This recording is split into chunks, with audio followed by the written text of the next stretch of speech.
Niat menghindar dari Malaysia, memilih bekerja di Kamboja. Pulang ke Indonesia hanya tinggal nama.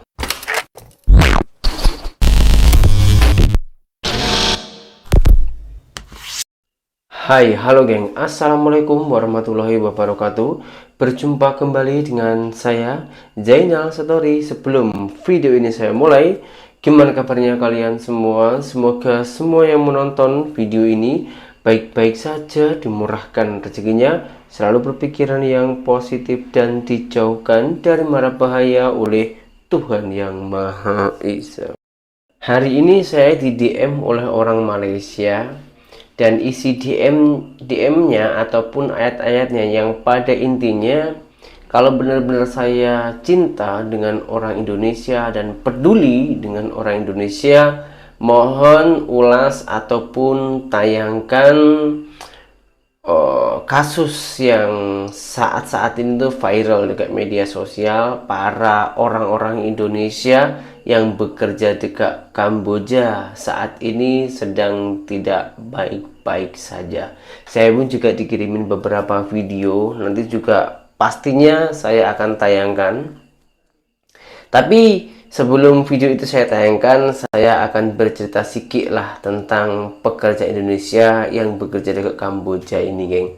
Saya mempunyai cerita juga di saat hari raya kemarin. Saya itu bersejarah ataupun pergi ke tempat saudara-saudara. Ada salah satu saudara saya, tapi saudara agak jauh gitu ya. Dia itu menceritakan ataupun tanya kepada saya lah, apa pekerjaannya gini. Lepas itu saya cakap saya pulang dari Malaysia, dan dia juga menceritakan anak saya awalnya juga mau kerja di Malaysia menjadi pekerja bangunan ataupun konstruksi ya konstruksi di sana, tapi dia orang tak mau, konon katanya Malaysia itu gajinya kecil. Lalu mendapatkan tawaran lagi bekerja di Kamboja sampai saat ini. Berangkatnya belum lama, sudah mau mau puasa baru berangkat, jadi baru berapa bulan aja di Kamboja. Setelah itu saya ingat, wah, di Kamboja itu kan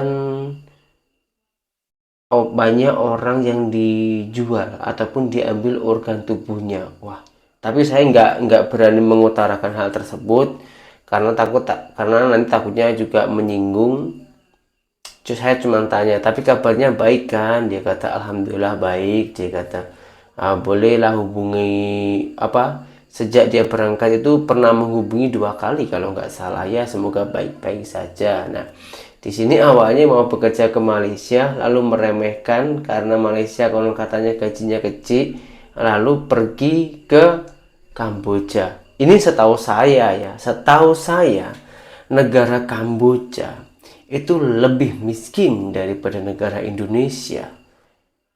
Bagaimana mungkin kalau kita tak punya skill, kita tak punya keahlian bekerja di Kamboja, gajinya itu lebih tinggi, itu dari mana ceritanya? Tapi saya tak membantah kepada saudara saya tentang hal itu. Saya cuma cerita iya dan juga berdoa semoga saudara saya yang bekerja di Kamboja itu baik-baik saja. Nah, sekarang kita kita tunjukkan, kita tengok dulu video-video orang Indonesia yang berada di Kamboja ataupun keadaannya orang Indonesia yang saat ini tuh di Kamboja. Jom langsung kita simak videonya.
Hồng mà nó không thấy được rồi.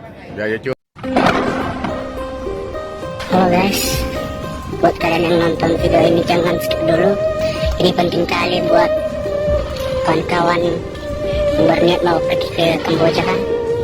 Ini aku lagi di PT mana ini? PT Sawit di negara Kamboja. Jadi hari ini aku melihatkan diri dari perusahaan di Kamboja. Kemarin aku ditawarkan satu pekerjaan kan, tapi pekerjaannya ditipu aku. Nggak ada apa-apa sama sekali kan, nggak ada dikasih kerja. Malah kami banyak kawan-kawanku di sana masih dikurung, tapi aku udah melarikan diri. Ini lagi di jalan ini entah mau kemana ini, nanti nggak tahu apa ketahuan ini. Ini aku ketahuan ini nanti entahlah nyawa melayang. Ini aku bawa barang sedikit kan, tahu harus pergi kemana ini. Buat kalian yang melihat video ini, doain aku kawan-kawan, doain supaya aku bisa cepat pulang ke Indonesia. Dan sebetulnya banyak lagi video-video yang lagi sadis, geng. Bahkan ada proses pembedahan pengambilan organ tubuh tersebut, ada juga. Tapi saya tak berani tayangkan karena selain nanti takutnya kena pelanggaran, juga takut nanti kalau ditengok pada orang yang di bawah usia bahaya. Kita takutnya nanti kena mental atau apa gimana gitu ya. Dan menurut pengakuan ataupun berita-berita yang resmi, berita-berita resminya Indonesia, orang-orang yang melakukan itu rata-rata orang Indonesia sendiri. Orang Indonesia yang melakukan hal-hal tersebut, kejahatan-kejahatan yang tidak diinginkan, geng. Kenapa orang Indonesia sendiri rela melakukan hal tersebut? Karena pada awalnya itu diancam oleh orang sana. Kalau teringin nyawa kamu selamat, cari 5 orang untuk pengganti, baru nyawa itu diselamatkan. Jadi harus nyari 5 orang ataupun 5 kepala untuk diserahkan kepada yang perdagangan manusia tersebut, geng. Kalau enggak, orang itu sendiri yang akan dibedah, yang diambil ginjalnya dan diambil lagi organ-organ tubuhnya. Begitu sadis kan? Ramai orang Indonesia yang membuat saya pelik. Kenapa orang Indonesia itu mudah untuk diiming-imingi dengan gaji besar, tak memikirkan dengan jangka panjang, dengan akal sehat? Kenapa tak diselidiki dulu, geng? Dan ini ada lagi cerita yang nyata. Orang Indonesia yang berada di Kamboja disuruh untuk menyebarluaskan cerita ini agar boleh menasehati orang Indonesia yang nak bekerja di Kamboja sana. Kita tengok dulu isi videonya. Teman-teman, bagi kalian yang mendapatkan penawaran kerja di Vietnam, Kamboja, Filipina, dan sekitarnya, kalian harus dengar ini baik-baik. Karena ini sangat menyakitkan. Karena kalian bisa pulang tanpa organ tubuh kalian, dan mungkin kalian hanya tinggal nama. Dan bahkan tubuh kalian itu nggak pernah balik ke Indonesia. Beberapa hari yang lalu, gue baru balik dari Jepang. Gue dihubungi beberapa kali oleh orang yang ngotot banget untuk minta tolong ceritakan ini, Mr. Bet. Jangan ada orang lain yang kena. Okay. Mereka ada 3 orang datang dari Jawa, itu berangkat ke Kamboja, dan di sana itu mereka ditawarkan untuk jadi juru masak, chef gitulah. Sampai di sana, gue tanya, apakah kalian itu dipekerjakan? Dia bilang, tidak, belum sempat dipekerjakan. Dapat uang kah? Belum, dia bilang. Dan mereka disekap, itu 3-nya itu disekap dengan beberapa orang yang lain, lalu salah satu dari mereka itu ditarik paksa, dan kedengaran suara, seperti orang yang menjerit, minta tolong, dan minta ampun. Dan katanya tuh dari suaranya teriak, sampai suaranya hilang. Gitu loh. Seperti orang itu seperti dipotong gitu. Jadi dia belum melihat langsung. Beberapa hari berikutnya katanya ditemukan mayat potongan tubuh manusia yang dimasukkan ke karung, dilemparkan di salah satu selokan di sana seperti sungai kecil katanya, dan ada kepala temannya mereka tersebut. Ini bukan Squid Miris Game, Game. bukan film show teman-teman. Ini nyata gitu loh. Dan bayangkan ketika dia itu dipotong, diambil organ tubuhnya, dia teriak. Berarti sebegitu kejamnya. Tidak pakai anestesi, nggak pakai bius, diambil organ tubuhnya. Dan katanya kalau organ tubuh itu diambil dalam keadaan yang segar, itu organ tubuh itu lebih baik. Gitu. Wow. Bayangkan sejahat itu, semengerikan itu manusia bisa membunuh yang lainnya demi uang. Dan mereka itu salah satunya itu melarikan diri. Dan mungkin sekarang masih ada ke konsulat duta besar di Indonesia di sana. Itu teman-teman. Ya. Teman-teman, zaman sekarang ini, manusia itu banyak organnya yang butuh. Kita nggak usah jauh-jauh deh, gue tanya lu pribadi. Kalau orang tua lu sakit, butuh organ tubuh, butuh jantung misalnya, kalian akan mau membayar berapapun. Dan dari mana asalnya? Banyak orang gak peduli, yang penting orang tua aku selamat, anakku selamat. Iya. Betul. Dan supaya kalian tahu, banyak organ tubuh tersebut yang tidak, banyak juga praktek-praktek dokter yang tidak resmi atau black market itu mengambil organ tubuh itu dari mereka yang menjual itu. Itu ada. Dan itu nilainya luar biasa mahal.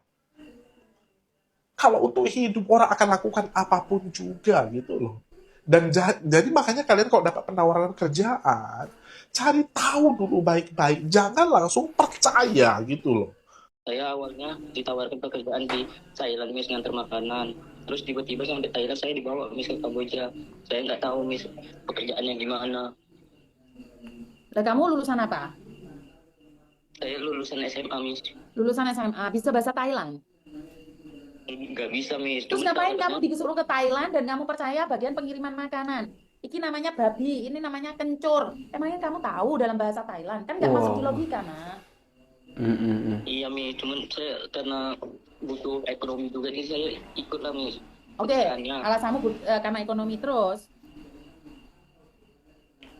Ya, saya datang lah, Miss, ke ini, ikutin arahan orang ini sampai ke Thailand. Tiba-tiba orang ini ngarahin ke Kamboja, Miss, perbatasan ke Poipet.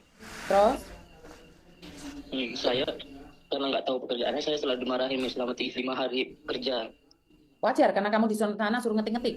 Terus, Iya, terus, saya nyari kesempatan, Miss. Besoknya saya alasan tidak hadir karena sakit, Miss. digebukin kamu. Enggak, Terus, ya penting lah, Miss, karena kerjaannya kayak gitu, jadi saya tidak tahu, Miss. terus, Saya nyari kesempatan dan kabur, Miss. Habis itu saya malah dibuat orang ini blacklist. Dibilangnya saya melarikan uang 30 juta, Miss. saya ngelihat foto kamu di backlistan Kamboja. Iya, Miss.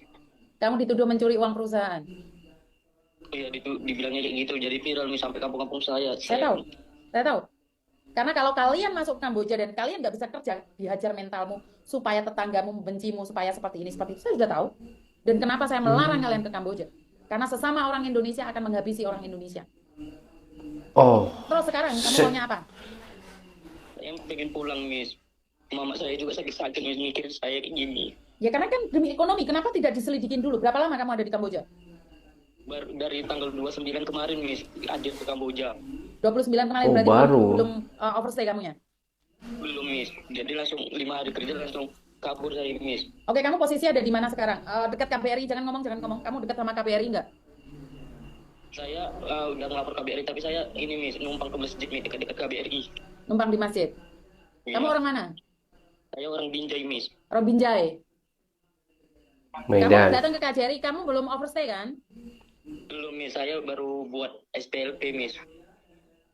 Buat SPLP berarti kamu tanggal 29 kemarin masih beberapa hari kan? Iya, Miss. Terus apa yang kamu mau dari saya? Telepon saya mau ngapain? Saya cuma minta bantuan biar pulang, Miss. Saya tidak punya biaya apapun, Miss, untuk pulang. Di sini saya aja makan cuma hari Jumat aja, Miss. dapat dari berkat hari Jumat. Pertanyaan saya, kamu telepon saya mau ngapain? Hari Jumat saja ya. Saya hanya ingin pulang Miss dari sini. Ngerti, kamu pengen pulang. Mau ngapain telepon Miss Yuni? Ya saya minta bantuan Miss. Bantuan apa? Bantuan biar bisa cepat proses untuk pulang dari sini Miss. Kemarin kenapa nggak dengerin Miss Yuni ngomong? Kenapa nantang-nantang Miss Yuni? OTW ke Kamboja ngapain? Oh ngeyel dia kandani ya. Ayo. Apa Miss? Kenapa kemarin buat video OTW ke Kamboja? Saya tidak ada Miss buat OTW ke Kamboja. Tapi saya ngeliat kamu tuh, katanya kamu tuh di perusahaan bermasalah loh. Yakin kamu tidak bermasalah? Tidak ada Miss, cuman saya kabur lah Miss, cuman nggak tahu pekerjaannya gimana. Oke, aku nggak kenal kamu. Saya tidak peduli kamu nipu saya atau seperti apa. Datang ke KJRI, ketemuin Pak Hermawan. Ngomong sama Pak Hermawan, saya yang biayai kamu pulang kalau cuma tiket saja. Baik Miss, besok Senin saya akan ke KBRI Miss. Jadi kamu belum overstay kan? Belum Miss, baru mau proses pembuatan foto SPLP Miss. Awas kamu nipu saya ya. Cerdas Doa banyak orang orangnya akan ya. membuat kamu sengsara seumur hidupmu. Iya Miss, saya nggak nokong Miss. Jangan diulangi lagi. Nanti berangkat lagi kamu nanti. Tidak Miss, saya sudah menyesal datang sini Miss. Lebih baik saya kerja di rumah ini kampung saja Miss, daripada di sini sengsara. Jangan nipu saya loh. Karena ini uang jamaah banyak loh ini ya. Jangan nipu saya loh ya. Iya Miss, saya tidak menipu. Karena saya uangnya dari YouTube saya kembalikan ke kamu. Kalau kamu nipu saya setiap hari gacor kayak gini, saya buat kamu pulang. Kamu umur berapa? Saya umur 19 tahun Miss di sini. 19 tahun. Iya, Apa sih yang Gila. kamu cari di sana, Nak? saya ingin mencari pekerjaan untuk bantu orang tua Miss. Umur 19 tahun merantau, kamu tahu apa tentang luar negeri? Ya saya nggak tahu Gila. apa-apa Miss, cuman kan ada tawaran jadi saya tertarik Miss. Dan dibilangnya gaji. Lihat video call, aku pengen lihat kamu. Kamu tadi lihat live-ku kan? Mana kamu? Saya nggak lihat Miss. Kok kamu tahu aku siapa? Mana kamu? Iya, Miss. Kamu masih bocil gitu loh, ngapain ke luar negeri kamu itu? Iya maaf Miss, saya nggak tahu. Nggak tahu, kamu masih bocil kayak gitu dan fotomu itu kemana-mana loh, bocil. Iya maaf Miss. Mana mama kau? Aku mau bicara sama mama kau. Mama saya nggak punya handphone Miss. Terus bagaimana aku percaya? Cuman kalau kakak saya ada. Mana kakak kau? Ya udah nanti saya kirim Miss nomornya. Kasih saya video, Miss Yuni, saya minta tolong pulangkan. Saya minta biaya pemulangan tiketnya saja. Buat video, karena saya harus laporan juga ke teman-teman. Baru saya beliin tiket kamu. Oh, Temuin Pak masuk. Herman besok. Cerdas. Kamu harus buat video dan kakakmu juga. Buat video bilang tiket pemulangan saja kan Miss. Ya, saya minta tolong Miss Yuni untuk membantu saya pulang ke Indonesia. Baik Miss. Saya tidak langsung membelikan kamu tiket ya. Saya harus lihat kamu dulu. Karena saya pernah ditipu beliin tiket anak-anak Kamboja itu, Vietnam, Myanmar itu semuanya nipu saya. Tapi saya tetap akan bantu orang. Tapi kalau kamu menipu saya, kamu sendiri yang akan sengsara. Karena saya nggak kenal kamu bukan saudara saya nggak punya utang sama kamu. Saya beliin tiket kamu pulang. Yang penting ginjal kamu selamat. Baik Miss. Wah. Baik, Miss. Kamu itu bocil. Kenapa kamu berani minta tolong sama Miss Yuni? Karena saya lihat di TikTok Miss bisa nolong-nolong orang yang terlibat pekerjaan kayak gini Miss. Jadi saya inisiatif untuk minta bantuan. Saya nggak tahu dengan bocil ini mainnya kemana aja. Ya udah kamu buat video, terus kakakmu buat video, baru aku bantu. Aku up setelah kamu balik ke Indonesia. Baik Miss. Ya? Miss Yuni ini adalah salah satu wanita Indonesia yang hebat. Beliau berada di Hong Kong dan selalu membantu orang-orang Indonesia di mana-mana pun. Ada juga yang berada di Malaysia, di Kamboja dan lain-lainnya. Karena itu sebenarnya kesalahan dia orang sendiri. Dan ketika kita tengok, kita dengar cerita tersebut, miris memang geng ya. Sudah dengan keadaan seperti ini masih ada orang-orang yang memanfaatkan, menipu geng. Menipu dengan alasan mau pulang ke Indonesia, tapi setelah ke Indonesia balik lagi ke Kamboja lagi. Itu kan namanya menipu ya. Dan saya sarankan geng ya, kalau ke Kamboja saran saya tak payahlah pergi ke sana. Karena negara kita ini lebih maju daripada Kamboja. Kamboja itu negaranya lebih miskin daripada negara kita. Ya, kita sadar lah. negara kita ini juga miskin, tapi negara Kamboja itu lagi miskin. Kalau kalian mempunyai tawaran yang lebih banyak, gaji yang lebih tinggi daripada di Indonesia, kita pikir logika, mana mungkin gitu. Nah, lepas itu memang pada dasarnya pemerintahan itu pemeran kita itu nggak pernah membuka lapangan pekerjaan ke Kamboja. Jadi kalian jangan percaya kalau dijanjikan pekerjaan yang resmi di Kamboja. Kalau di Malaysia, Korea, Jepang, Hong Kong, Singapura, Brunei dan lain-lainnya itu memang ada, pemerintahan kita memang ada membuka lapangan pekerjaan di sana. Karena negara-negara yang dibuka itu otomatis negara yang lebih maju daripada Indonesia. Jadi masyarakat itu biar mendapatkan penghasilan yang lebih. Kalau dibuka lapangan pekerjaan kepada negara yang lebih rendah daripada negara kita, itu buat apa? Nggak mungkin. Lebih baik kerja di negara sendiri. Ya saya tahu di Indonesia ini memang susah juga cari kerjaan. Tapi kalau mencari lapangan pekerjaan ke yang lebih rendah dan itu ternyata hanya omon-omon yang akan diambil organ tubuhmu, kalian mau apa? Nanti baru nangis-nangis minta bantuan kepada pemerintah. Pak Prabowo, tolong bantu saya di sini dikecam, dicekam dan di gini. Padahal Pak pemerintah kita sudah menyarankan juga jangan pergi ke sana karena kami nggak membuka lapangan pekerjaan ataupun nggak membuka visa ke negara itu gitu kayaknya. Semoga kalian semua paham, sehat selalu. Saran saya buat orang-orang Indonesia yang mau pergi kembali ke Kamboja, kalau nggak punya skill, tak payah pergi ke sana. Titik itu saja ya. Sekian, terima kasih dari saya. Assalamualaikum warahmatullahi wabarakatuh. Bye-bye.